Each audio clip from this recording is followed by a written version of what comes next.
Ancient civilizations achieved technological marvels we still cannot fully replicate.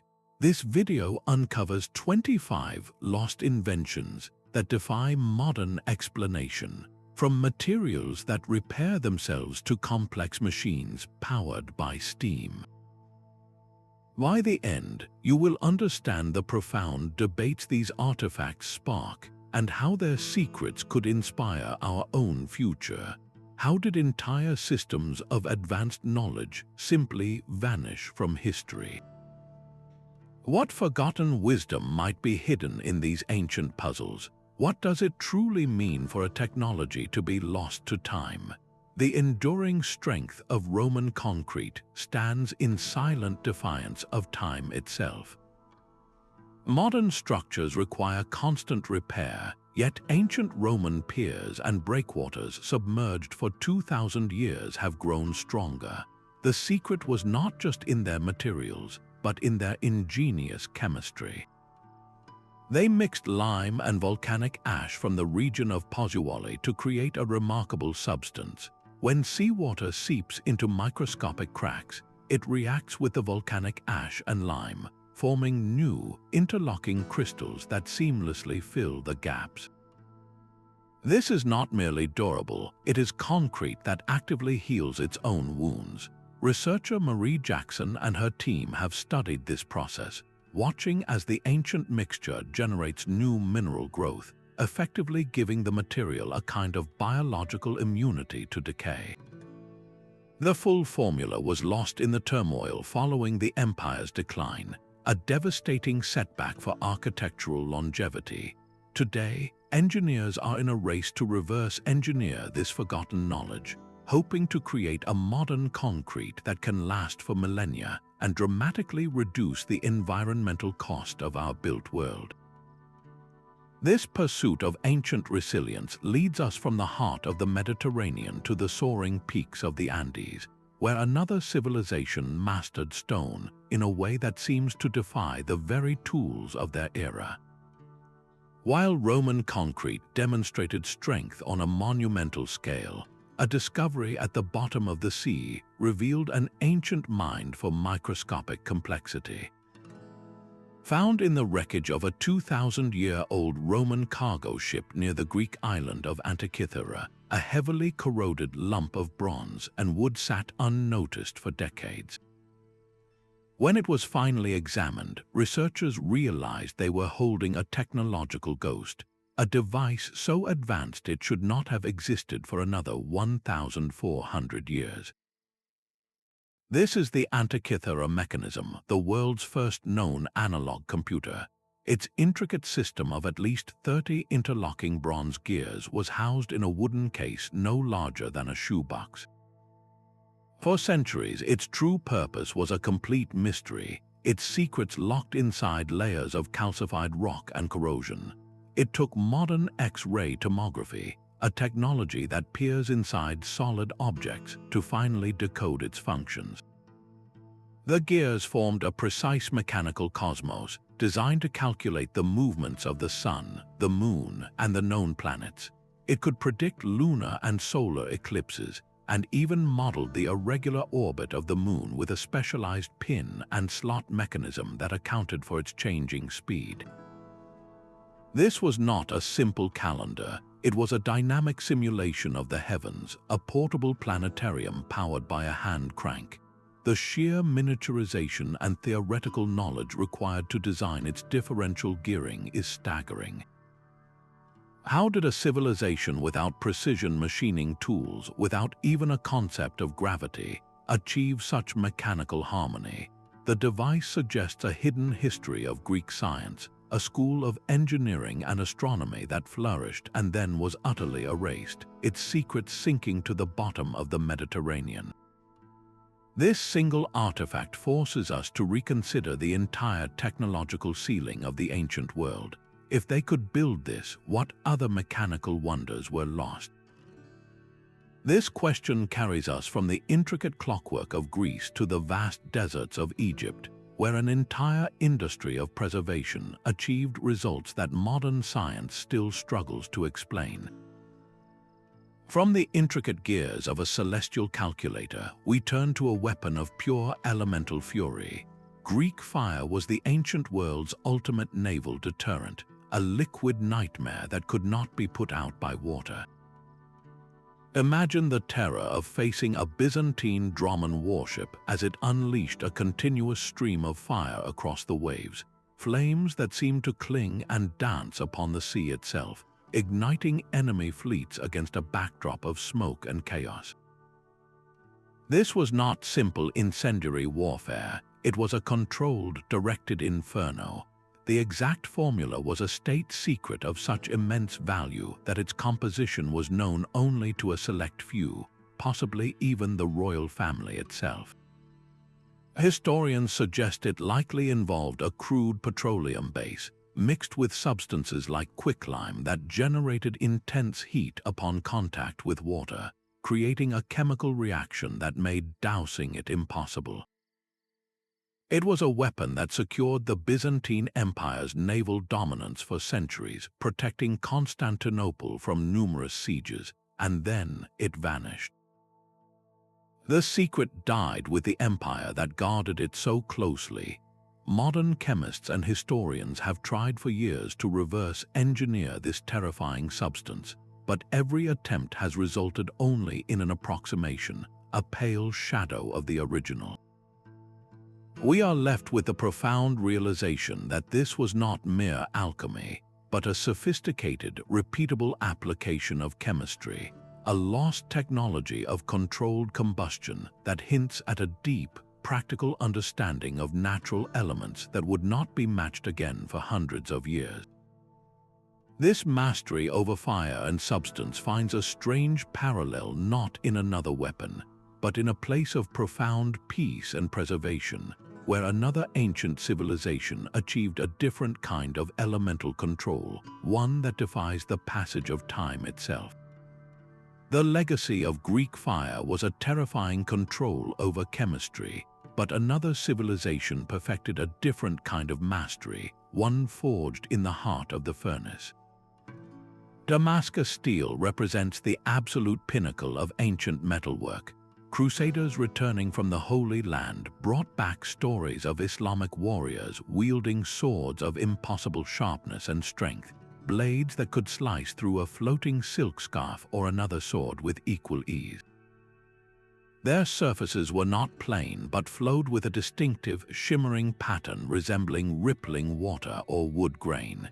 This was no mere decoration. It was the visible signature of an incredibly complex internal structure.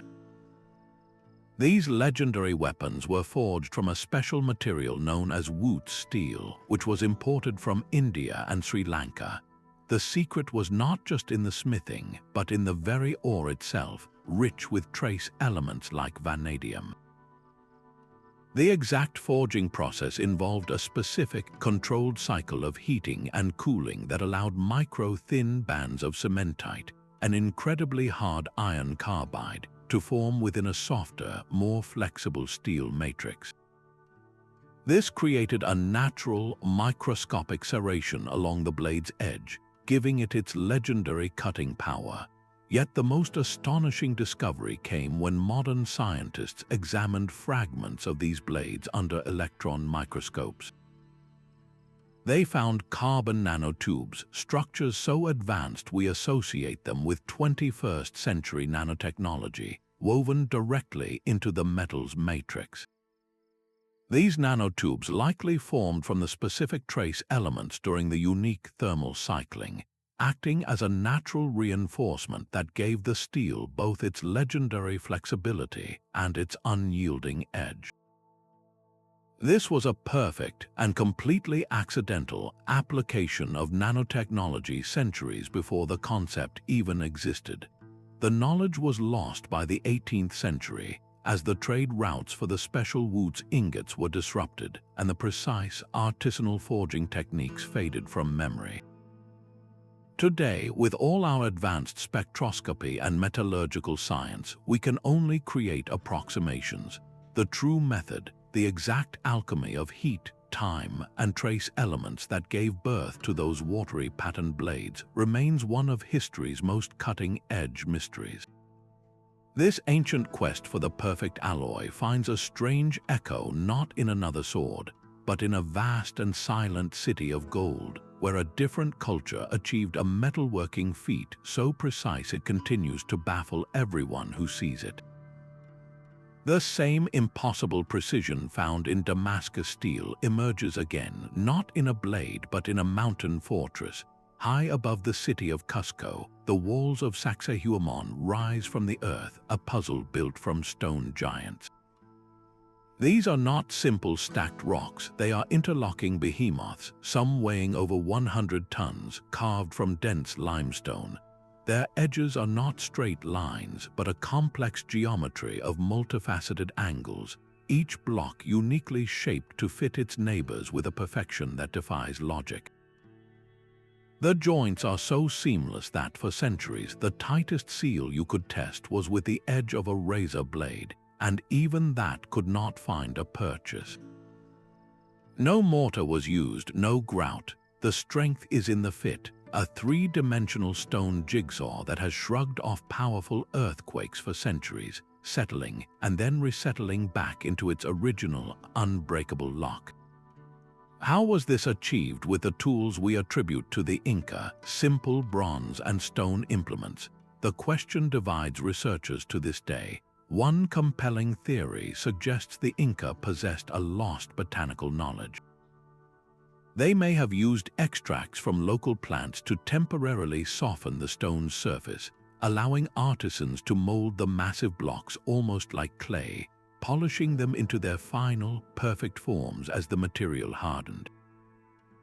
Others argue for a monumental feat of patient labor, using harder stones to pound and grind the surfaces for years, slowly achieving that mirror finish fit through relentless, precise abrasion.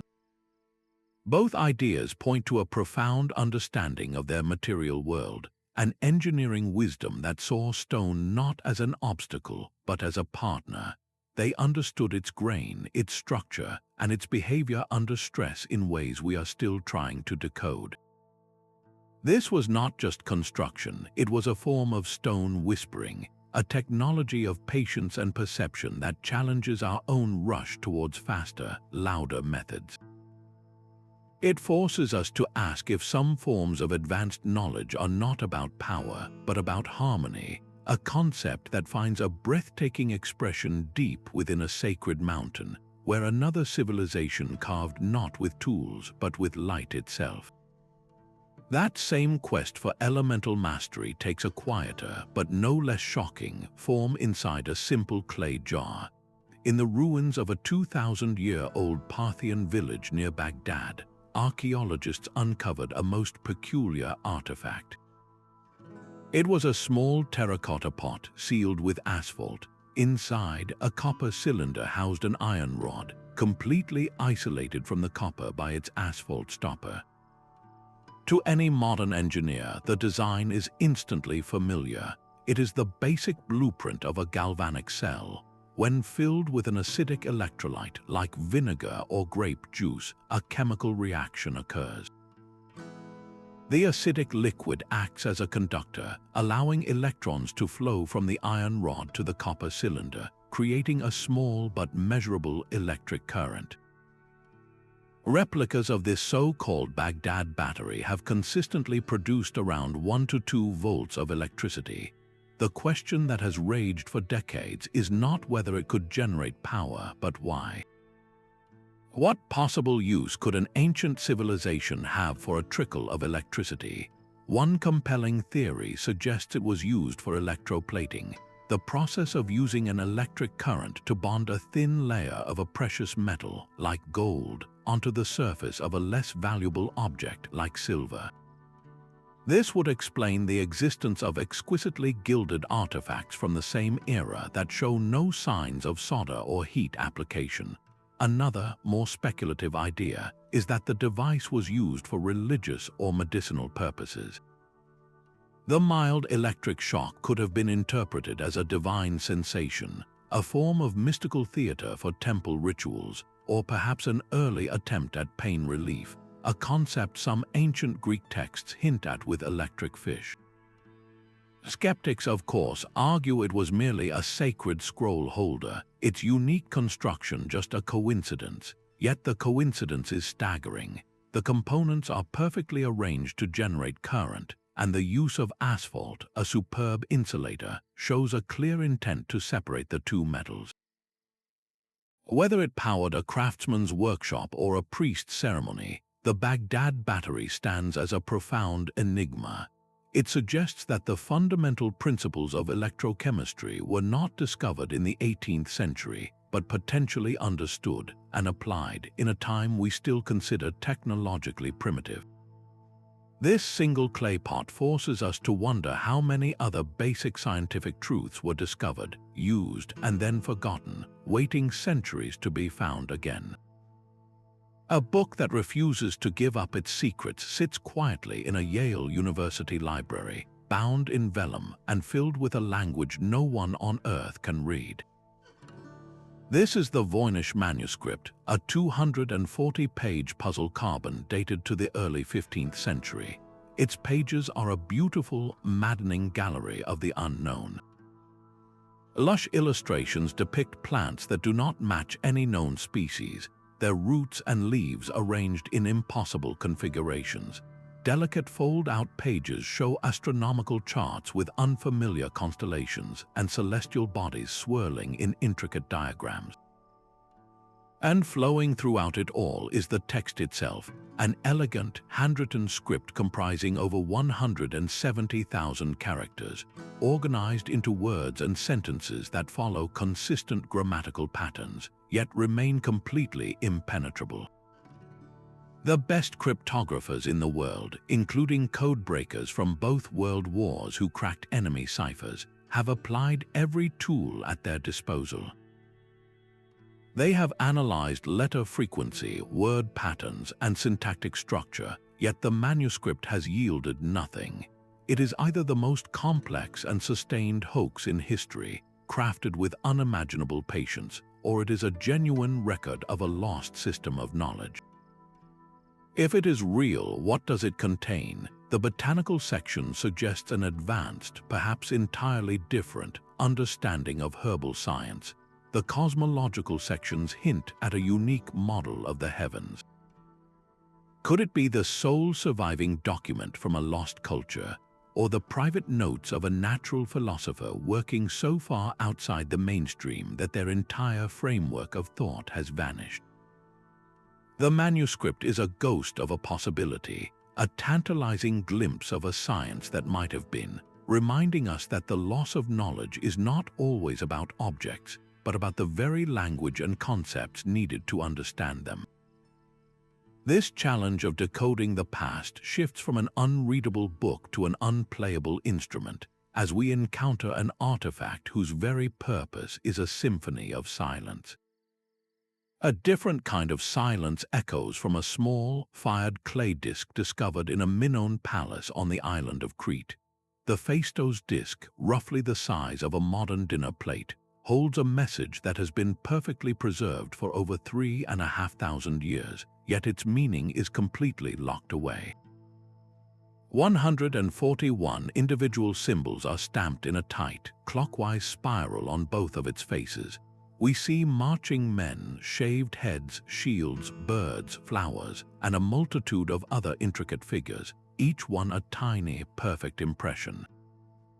This is where the mystery deepens beyond a simple linguistic puzzle. Every single symbol on the disc was created using a pre-formed seal, a piece of movable type pressed into soft clay before it was fired. This means the disc is not a handwritten document, but a printed one.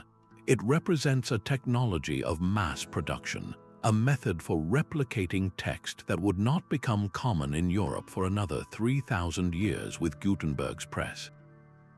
Why, then, is the Phaistos disc utterly alone? No other artifact bearing this script has ever been found anywhere in the world. No seals, no tools, no fragments. It is a technological ghost, a single, stunning day to point suggesting that the idea of printing was invented, used for a purpose we cannot fathom, and then vanished without a trace. Was it a royal decree, a religious hymn, a piece of advanced literature, or a simple inventory list? The purpose is lost to us. The disc stands as a stark reminder that an innovation, no matter how brilliant, is fragile. It requires a cultural and economic system to sustain it, to pass it on. Without that network, a technology can simply blink out of existence, leaving behind a single, beautiful, and utterly silent question. This puzzle of a lone, advanced object finds a strange parallel far to the east, where an emperor's quest for immortality led to the creation of an army that would never die, protected by a technology we are only now beginning to understand. Deep within the stone corridors of the Dendera Temple in Egypt, a series of cryptic carvings adorn the walls. One particular set of hieroglyphs shows a startlingly modern-looking scene.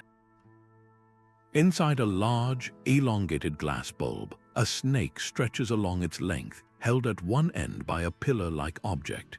A cable seems to connect the entire apparatus to a box upon which a baboon-like god sits. To many who see it, the interpretation is immediate and electrifying. This, they argue, is an ancient light bulb. The snake represents the glowing filament, the pillar is the socket, the cable is a wire, and the box is the power source. The idea is compelling, suggesting the ancient Egyptians might have illuminated their deepest, windowless tombs and temples not with flickering, smoky torches, but with the steady, clean light of electricity. This would solve the practical mystery of how intricate artwork was executed in total darkness, far from any fresh air or natural light source.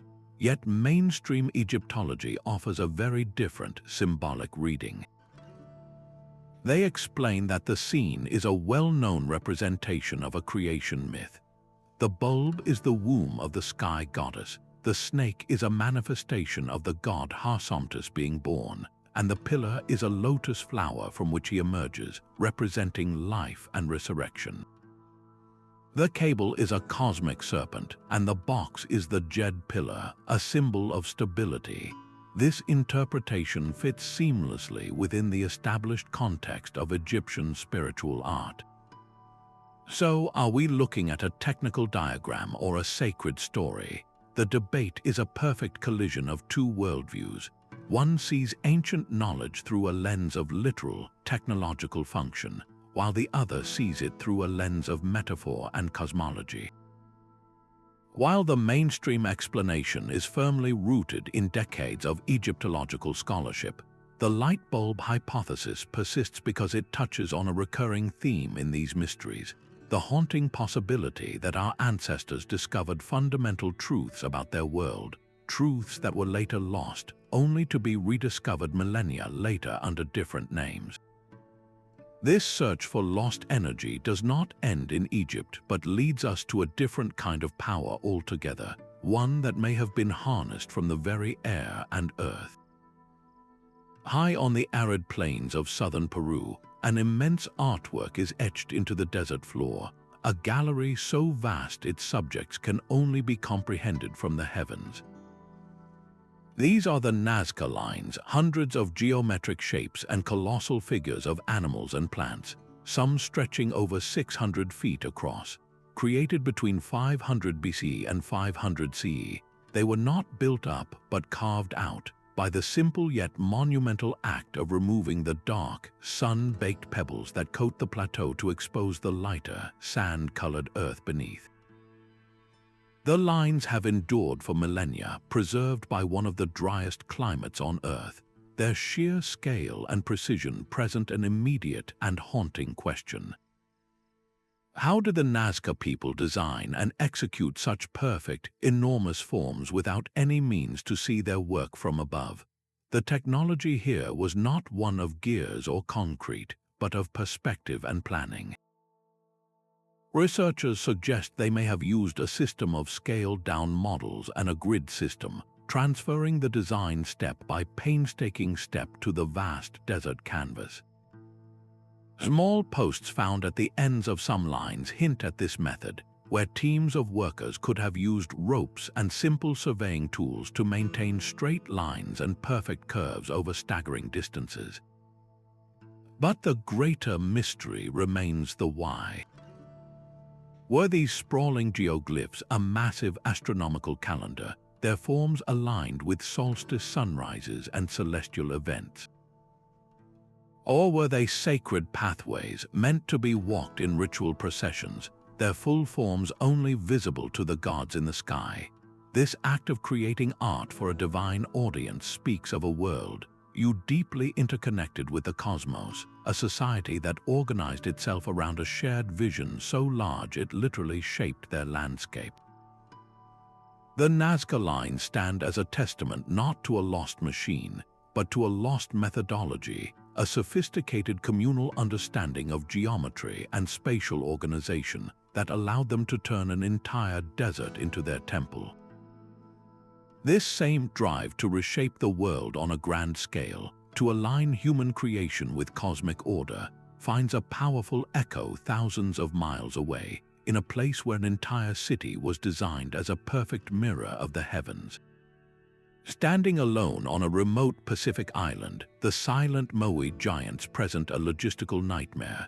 These colossal stone heads, some weighing over 80 tons, were carved from a single quarry in the heart of the island. Yet their final resting places are stone platforms called ahu, scattered miles away along the coastline. For generations, the question of their journey has been one of history's great engineering riddles. How did a people with no wheels, no draft animals, and no metal tools move these behemoths across rugged terrain? One compelling answer comes not from modern machinery, but from the island's own oral traditions which speak of the statues walking. For a long time, this was dismissed as pure myth, a poetic explanation for the impossible. Then researchers decided to take the legend literally. They fashioned strong ropes from natural fibers, tying them to a full-scale concrete replica of a moai. Teams positioned on either side began to pull in a careful, rhythmic rocking motion. One team would pull slightly, tilting the statue forward onto its curved base. Then the other team would take over, repeating the process. The effect was uncanny. The massive figure appeared to sway and wobble its way forward, walking across the landscape in a slow, deliberate dance. This walking method reveals a profound engineering insight. It utilizes the statue's own weight and center of gravity, turning its massive bulk from a burden into a tool for motion. The technique, however, demands more than just brute strength. It requires an orchestra of coordinated effort, with teams of pullers acting in perfect unison, guided by a master engineer who understands the precise rhythm needed to keep the multi-ton figure balanced and moving without crashing to the ground. This was not a simple hauling job. It was a form of kinetic sculpture, a community ritual of applied physics. The societal collapse brought on by environmental hardship and conflict led to the loss of this specialized communal knowledge. The master walkers and their precise commands faded from memory, leaving behind only the silent giants and a legend that we are only now, centuries later, learning was a precise technical manual all along. This reliance on communal knowledge and coordinated effort shows just how fragile such technologies can be, a vulnerability we see again in the story of a vast subterranean world, an ancient city built not to be seen but to be hidden. In the heart of Delhi, a single iron pillar has defied the most relentless force of nature for 16 centuries. While all around it modern steel structures show the familiar reddish-brown scars of corrosion, this 7-ton column remains untarnished, its surface smooth and dark. This is the Iron Pillar of Delhi, and its resistance to rust is a metallurgical mystery that humbles modern science. The The secret lies in its unique chemical composition. Ancient Indian metalworkers, likely without knowing the precise chemistry, crafted the pillar from a form of wrought iron with an unusually high phosphorus content and a very low sulfur and manganese content. This specific recipe, a product of their unique smelting process using specific iron ores, allowed the pillar to develop a protective, invisible skin.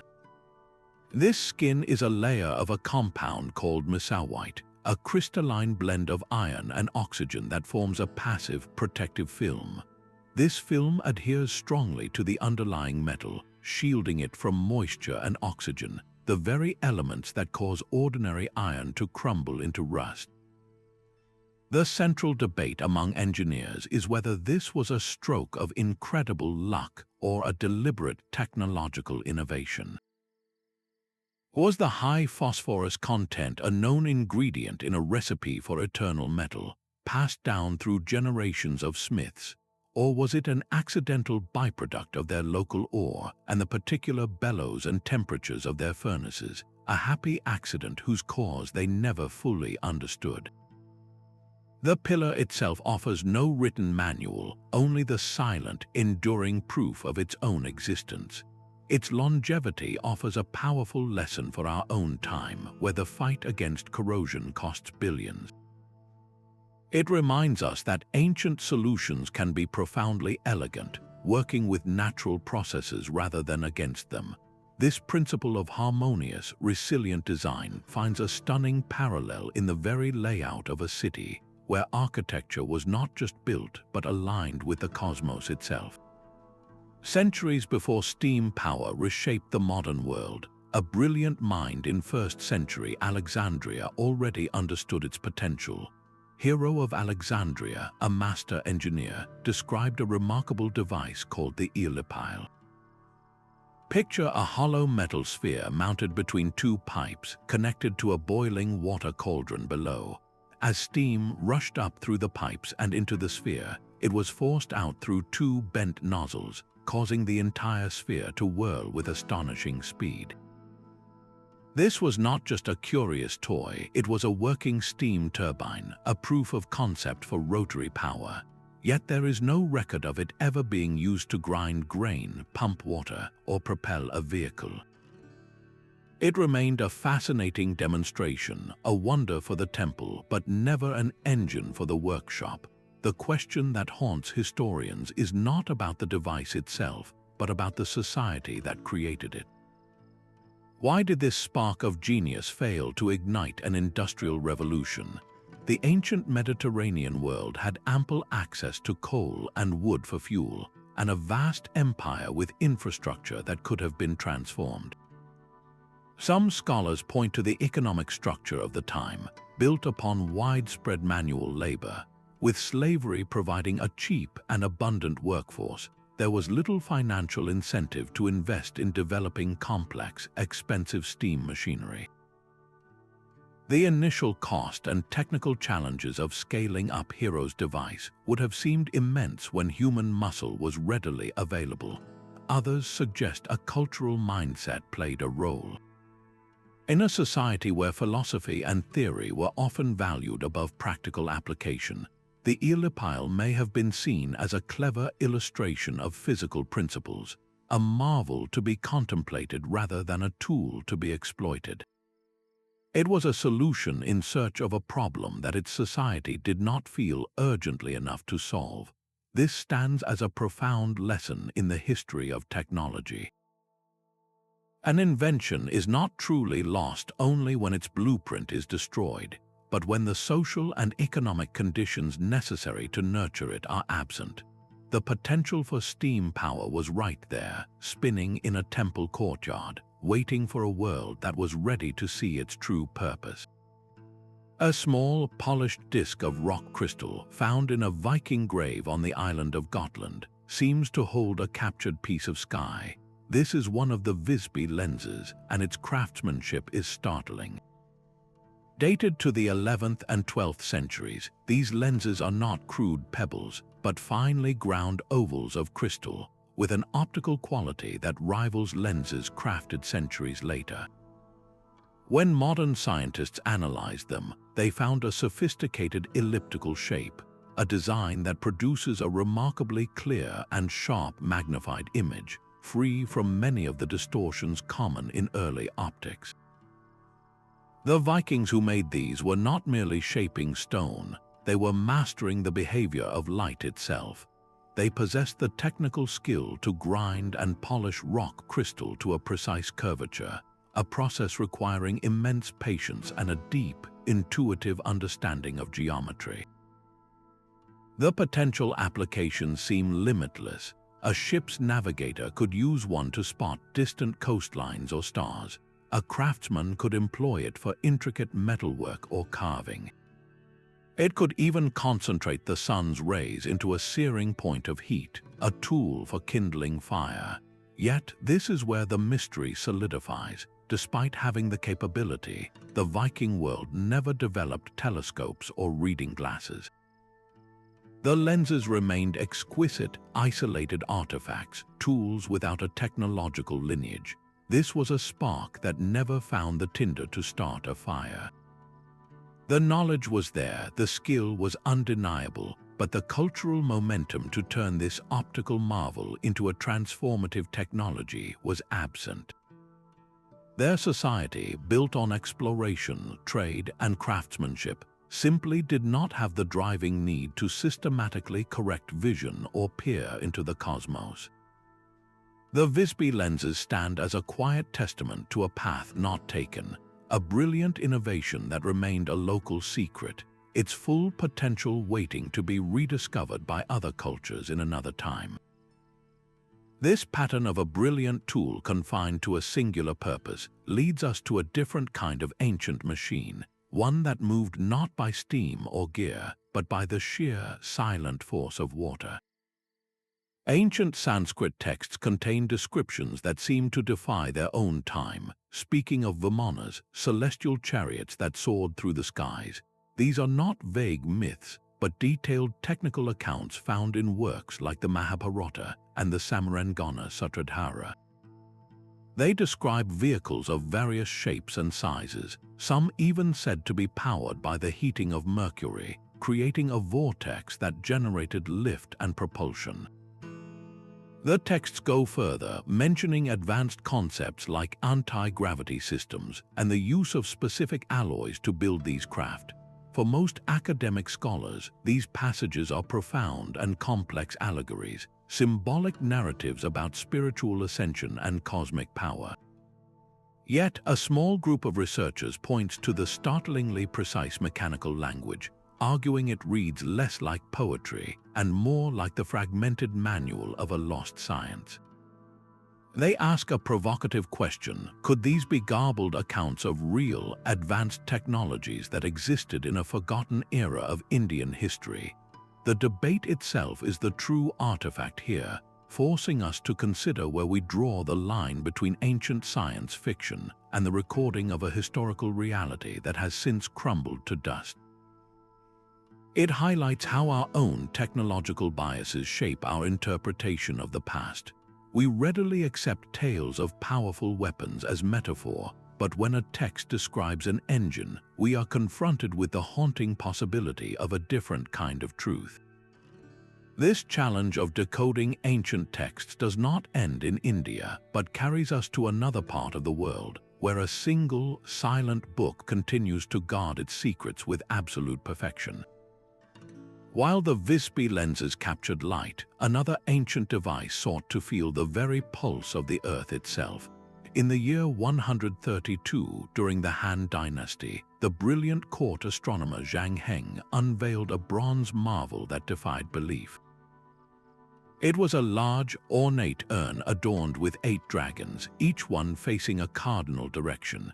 In the mouth of each dragon rested a single bronze ball, and below them, 8 corresponding bronze toads sat with their own mouths wide open.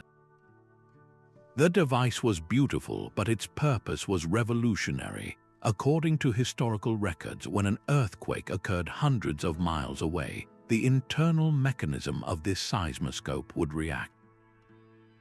A single ball would drop from a dragon's mouth, clattering into the waiting toad below, not only signaling that a tremor had happened but also pointing to its direction of origin. The concept is staggering, an instrument for predicting the unpredictable. The central mystery, the very heart of the debate, lies inside that sealed bronze vessel.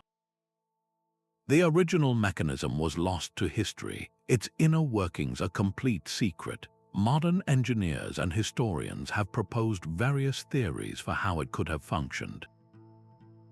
The most plausible suggests a carefully balanced pendulum suspended inside. When seismic waves, the invisible energy of a distant quake, traveled through the ground, they would cause the pendulum to swing. This motion would then trigger a lever system, releasing only the ball aligned with the direction from which the waves arrived. This was not magic, it was an elegant application of basic physics, a mechanical genius interpreting the Earth's subtle vibrations. The true testament to its accuracy comes from the official records, which note an occasion when a ball dropped in the capital, yet no one felt a tremor. Days later, a messenger arrived from a province hundreds of miles away, reporting a major earthquake that had occurred at the exact moment the device had activated. This single account suggests a level of sensitivity that rivals early modern seismographs. Zhang Heng's invention reflects a profound shift in thinking, where technology was not just for warfare or luxury, but for understanding and anticipating the immense natural forces that shaped human life. It was an attempt to build a dialogue with the planet itself, a conversation we are still trying to master today. This ancient desire to listen to the world finds a different expression in the heart of another civilization, one that carved its understanding of the cosmos into the very bones of the earth.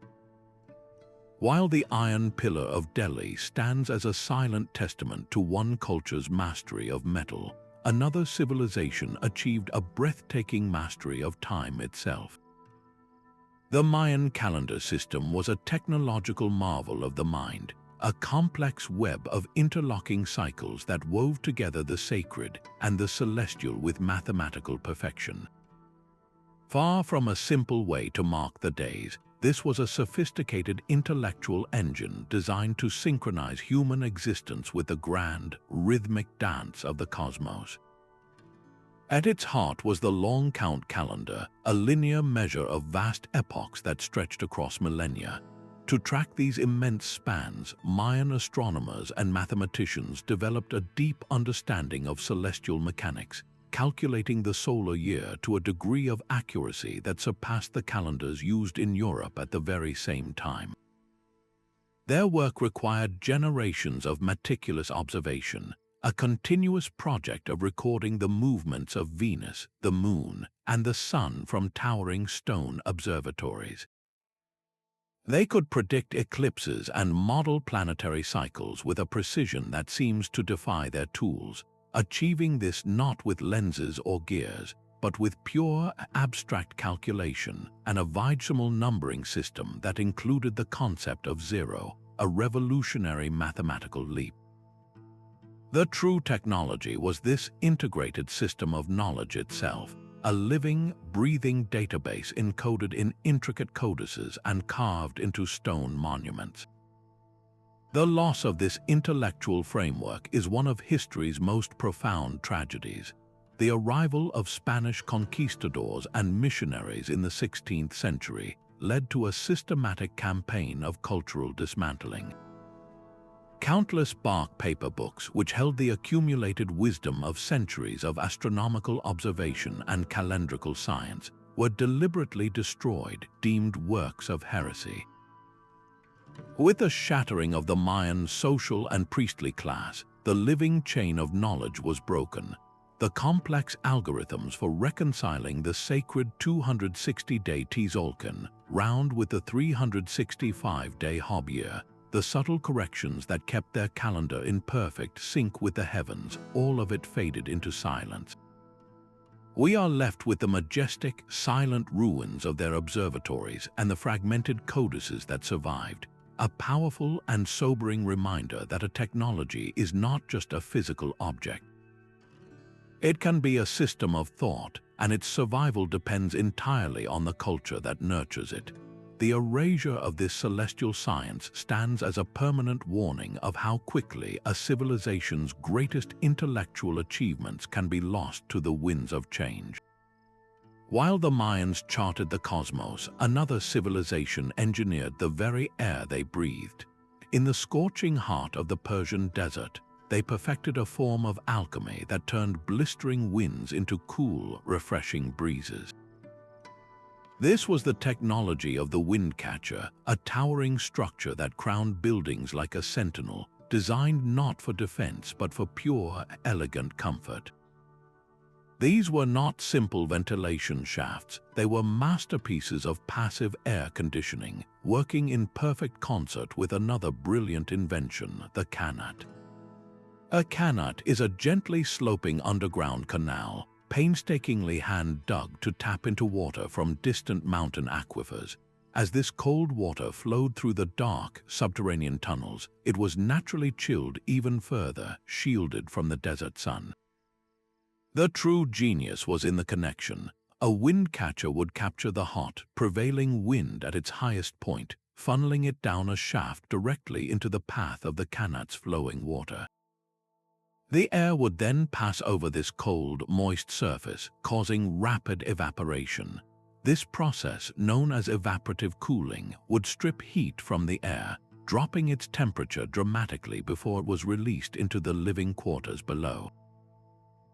The result was a continuous, silent flow of cool, dry air, circulating through homes and even massive public storage spaces, preserving food and providing respite from the oppressive heat, all without a single watt of electricity. The entire system was a closed loop of natural thermodynamics, a perfect dialogue with the environment. Today, as we grapple with the colossal energy demands of modern climate control, architects and engineers are looking back to these ancient principles. The wind catcher and kanat are not just relics, they are blueprints for a more sustainable future, demonstrating that the most advanced technology is sometimes the one that works in harmony with the world, rather than trying to dominate it.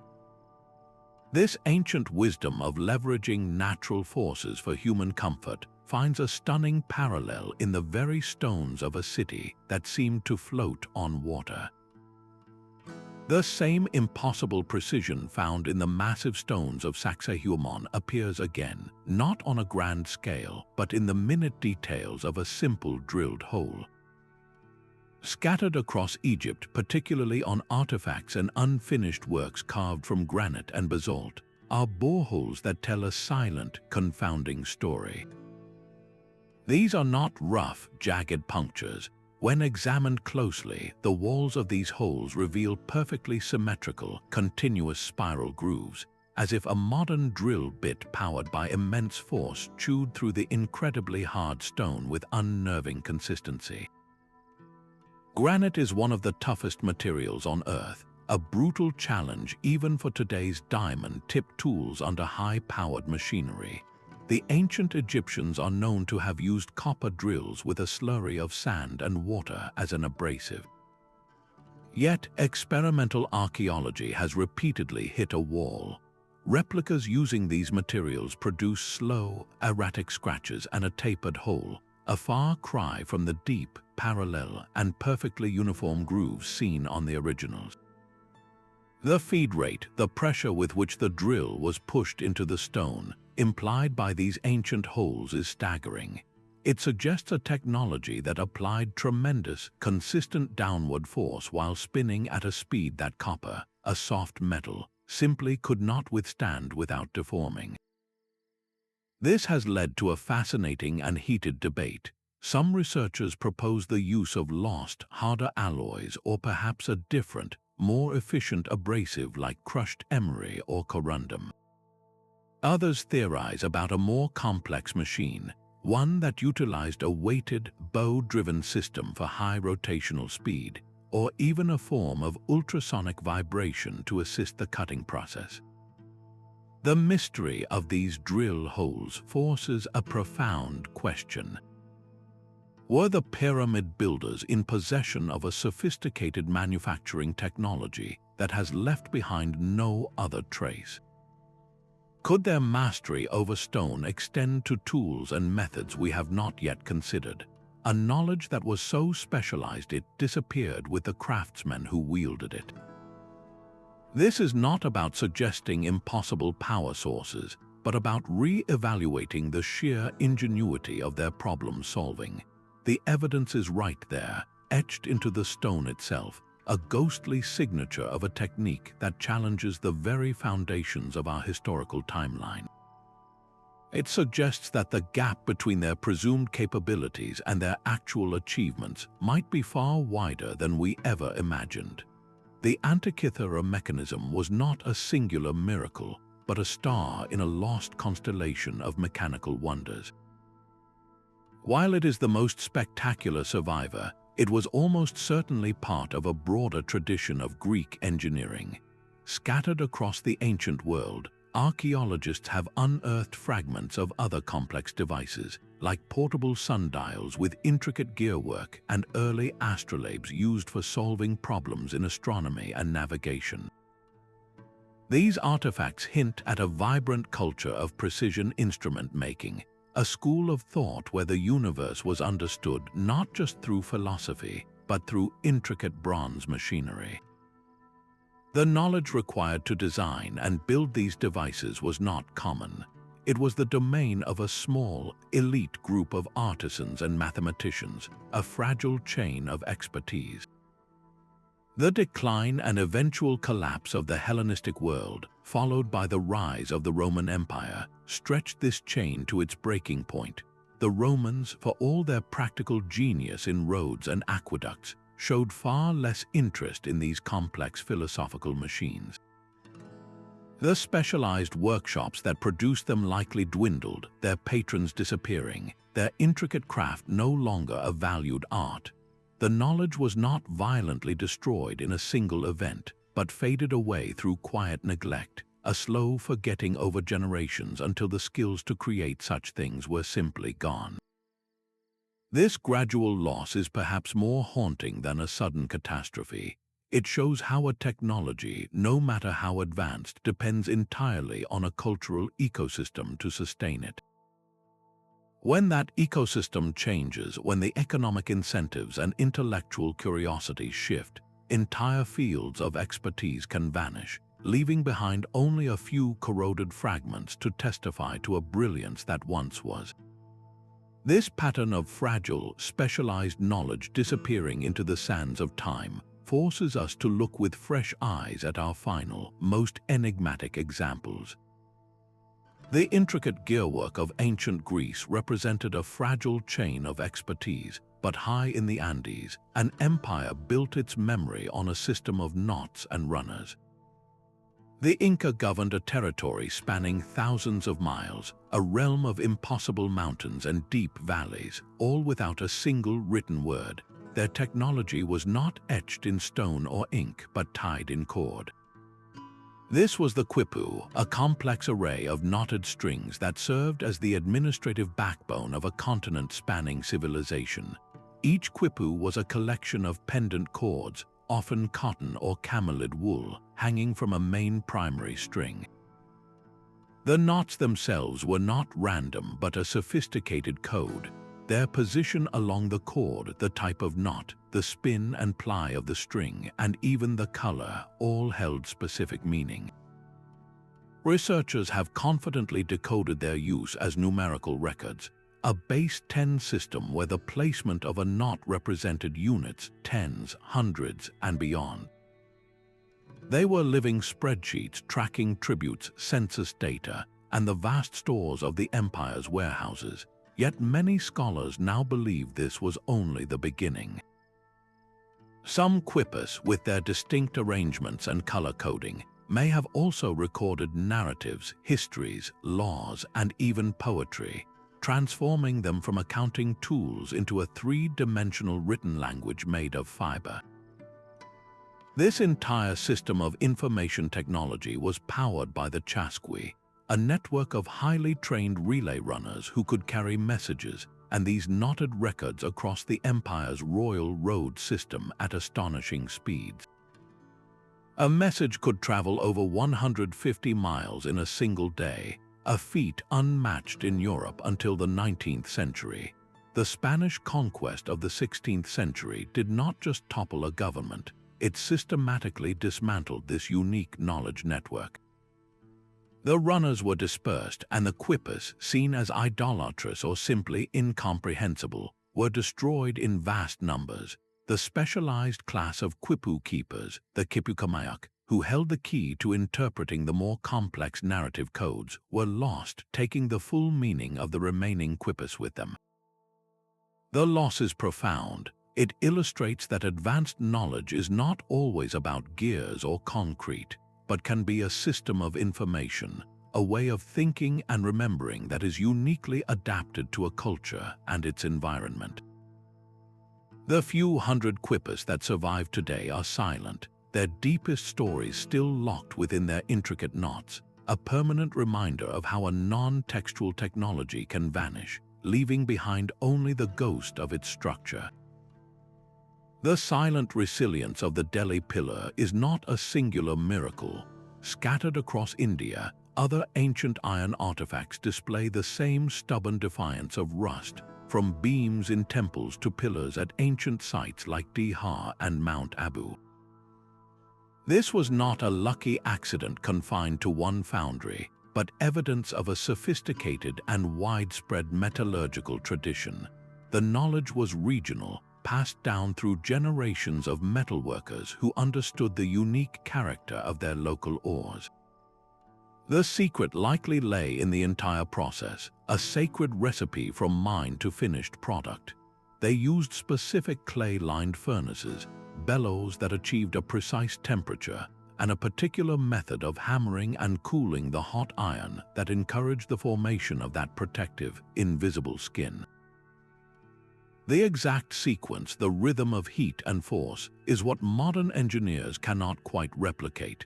This highlights a profound pattern in the history of technology. Brilliant solutions often emerge in specific places, perfectly adapted to local materials and needs. They flourish within a cultural context, a living chain of master and apprentice. But when that chain is broken by social upheaval, shifting trade routes, or the simple passage of time, the knowledge does not simply go into a book, it evaporates. It becomes a ghost in the local landscape, a secret the very land seems to remember long after the people who understood it have gone. This pattern of a brilliant, localized technology fading into obscurity finds a powerful echo far to the north, where another civilization encoded its wisdom not in metal, but in the very ice and snow that sustained it. Buried in a sealed pit at the foot of the Great Pyramid for over 4,500 years, the Khufu ship is a time capsule of ancient maritime genius. This is not a simple ceremonial barge, but a vessel over 140 feet long, built for a pharaoh's journey through the afterlife, and its construction defies conventional shipbuilding wisdom. The entire hull was assembled without a single nail. Instead, the planks were meticulously shaped and then lashed together with miles of rope passing through strategically placed holes in the wood. This method created a hull with a unique kind of flexibility, allowing it to twist and give with the waves rather than fight against them, a design principle that modern naval architects now recognize as incredibly advanced. The loss of this specific artisanal knowledge was a quiet catastrophe. The techniques for selecting the right woods, for treating the ropes, for knowing exactly how much tension to apply to each lashing, these were not written down in manuals. They resided in the hands and minds of the shipwrights, passed from master to apprentice through generations of practical experience. When that chain of mentorship was broken, likely through shifts in royal patronage or the changing economic tides of the empire, the entire methodology vanished. It was a technology built on embodied skill, a kind of knowledge that cannot be easily recovered from a blueprint. This raises a haunting question that echoes far beyond the sands of Egypt. How many other sophisticated crafts, how many entire libraries of practical wisdom have been lost not to fire or war, but to the simple, silent cessation of teaching? The Shang and Zhou dynasties of ancient China perfected a form of alchemy in bronze, creating vessels that were both sacred art and profound engineering. These were not simply cast from a single mold, but assembled using a revolutionary piece mold technique. Artisans would begin by crafting a detailed clay model of the desired vessel, complete with its intricate patterns of Tauti masks and thunder spirals. This model was then used to create segmented clay molds, each piece a negative of one section of the design. The model was shaved down to form a core, and the mold pieces were carefully reassembled around it, leaving a thin, precise gap between core and mold.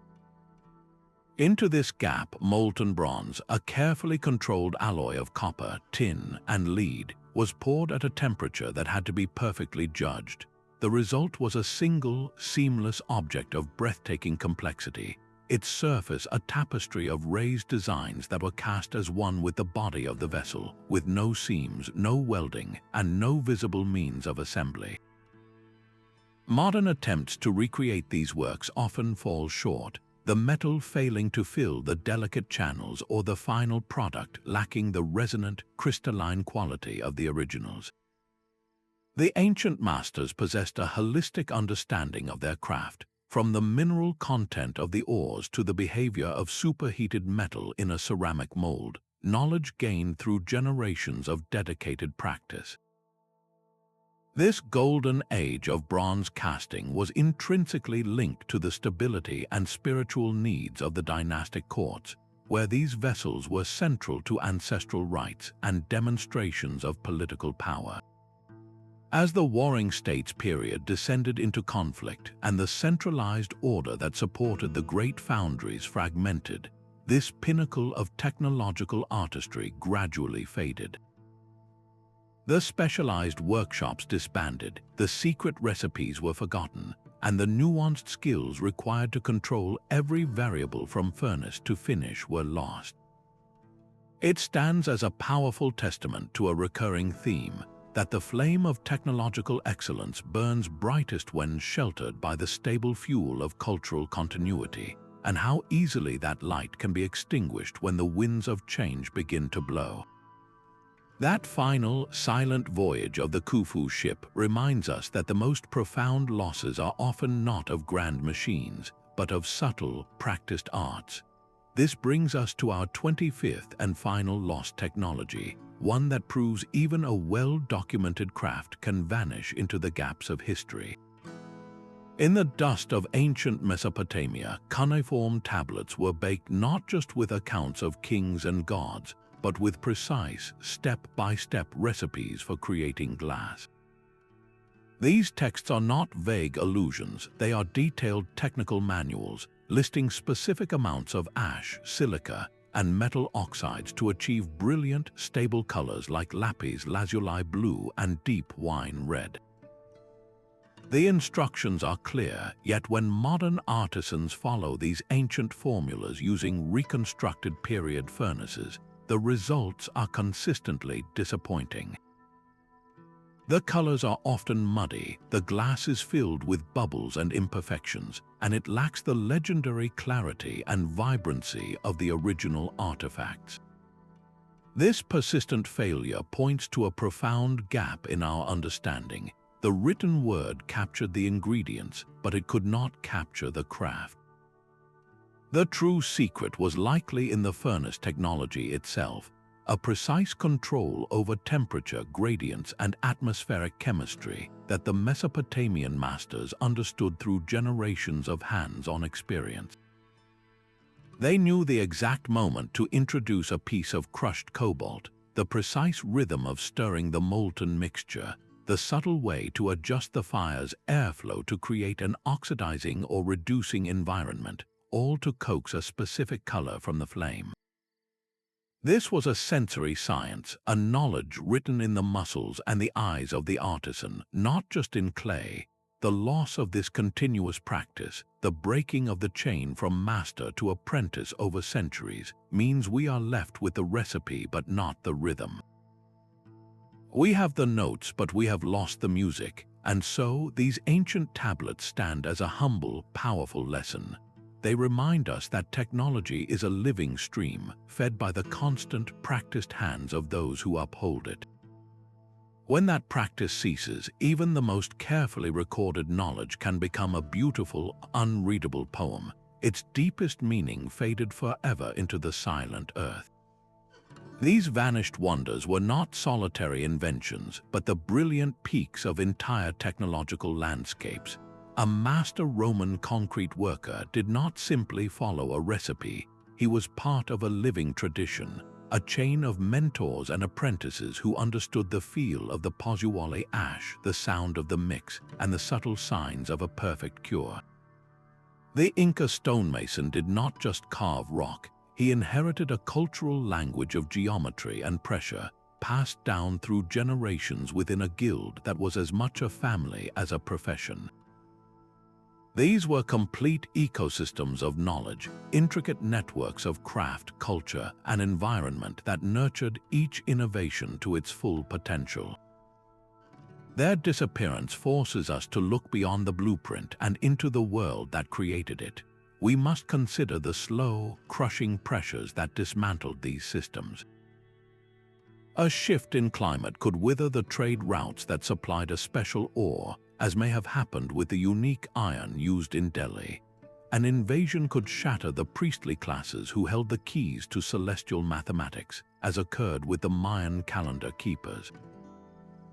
An economic collapse could erase the demand for extravagant, hand-lashed ships, leaving no new apprentices to learn the craft.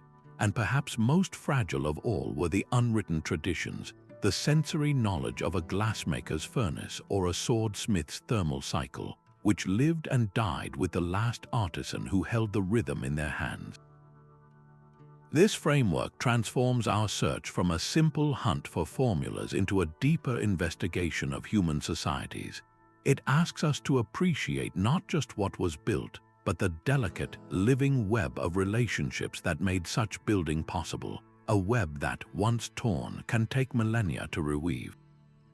Our journey through these 25 lost marvels reveals a startling truth, that human ingenuity is not a steady climb, but a story of brilliant flashes and long silences. We have seen self-healing concrete, celestial computers, and blades forged with accidental nanotechnology.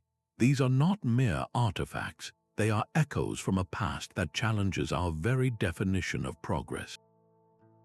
They force us to reconsider the linear narrative of history, reminding us that entire libraries of knowledge, from the Mayan calendar's cosmic precision to the rhythmic craft of the Egyptian shipwright, can vanish into the gaps between eras. This cyclical nature of discovery and loss carries a profound lesson for our own time. In our rush toward the next big thing, we might overlook the elegant, sustainable solutions these ancient cultures perfected, working in harmony with their environment rather than battling against it. The passive cooling of Persian wind catchers and the enduring resilience of Roman concrete offer powerful blueprints for a future that demands both innovation and longevity. So we are left with a final, reflective question, one that echoes across the centuries. As we develop our own world-changing technologies, from artificial intelligence to genetic engineering, which of our creations might one day become a baffling mystery for a future civilization to uncover? What knowledge of ours could be so fragile, so dependent on a specific cultural moment, that it too might fade into legend? If unraveling the secrets of the past captivates you as much as it does us, we invite you to join our community of curious minds. Subscribe for more journeys into the world's greatest historical puzzles, and let us know in the comments, which of these 25 lost technologies do you find most compelling and why?